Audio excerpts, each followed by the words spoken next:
గౌరవ రాష్ట్ర deputy CM గారిని ఈ రోజున వారి పరిస్థితి చూస్తా ఉంటే పాపం అనిపిస్తూ ఈ వీడియో చేస్తున్నామండి. ఎందుకంటే ఎన్నికలకి ముందు ఆడపిల్లలు మిస్ అయ్యారు, వాళ్ళకి నేను అండగా ఉంటానని చెప్పాడు. ఎన్నికలు అయిన తర్వాత నేను సనాతన ధర్మాన్ని పాటించేటటువంటి వ్యక్తి, I'm an apologetic Sanatani Hindu అని నొక్కి వక్కాణించినటువంటి డిప్యూటీ సీఎం గారు ఆంధ్ర రాష్ట్రంలో సుమారుగా ఒక 6 నెలలుగా ఏ విషయాన్ని పట్టించుకోకుండా, దైవానికి ఇబ్బంది వచ్చినా పట్టించుకోకుండా, దైవ సన్నిధుల్లో ఇబ్బందులు వస్తున్నా పట్టించుకోకుండా, ఆడపిల్లలు అన్యాయం అయిపోతున్నా పట్టించుకోకుండా, పక్క రాష్ట్రాల్లోకి వెళ్లి ఈ రోజున అక్కడి వాళ్లతో కూడా తిట్టించుకుంటున్నారంటే నిజంగా ఈయన్ని ఏమనాలో, కోతి కొబ్బరికాయ దొరికినట్టుగా దొరికింది ఈయనకి డిప్యూటీ సీఎం గారి పదవి.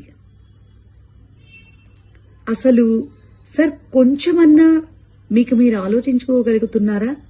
లేకపోతే మీ పక్కన ఉన్న వాళ్ళైనా మీకు మంచేదో చెడేదో చెప్పగలుగుతున్నారా? లేకపోతే అలా వెళ్ళిపోతున్నారా, జీవితం సాగుతోందిలే అనుకుంటున్నారా?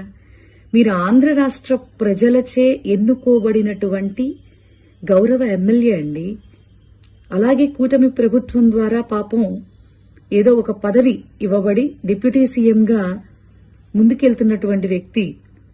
మీరు ఎన్నికలకు ముందు ఏం హామీలు ఇచ్చారు, ఎన్నికల తర్వాత ఇంకెన్ని మాట్లాడారు, అవేవి పట్టించుకోకుండా, అవేవి ఇదవ్వకుండా ఎక్కడెక్కడికో తిరిగి ఎక్కడెక్కడికో వెళ్లి ఆయా రాష్ట్రాల్లో ఉన్నటువంటి వ్యక్తులతో మీ యొక్క అడ్డదిడ్డమైన మాటలతో అక్కడ వాళ్ళని బాధ పెడుతూ తిరిగి మళ్లీ కౌంటర్లు ఇప్పించుకోవటానికి మీకు ఇబ్బంది అనిపించట్లేదా అని నేను అడుగుతా ఉన్నాను.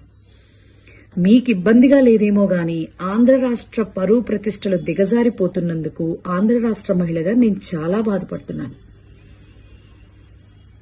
దయచేసి రాజ్యాంగం మీకు ఇచ్చినటువంటి అవకాశం, ప్రజలు భగవంతుడు మీకు ఇచ్చినటువంటి అవకాశాన్ని సద్వినియోగం చేసుకునే విధంగా మీ ఆలోచన, మీ పద్ధతి, మీ విధానాలు మార్చుకోండి.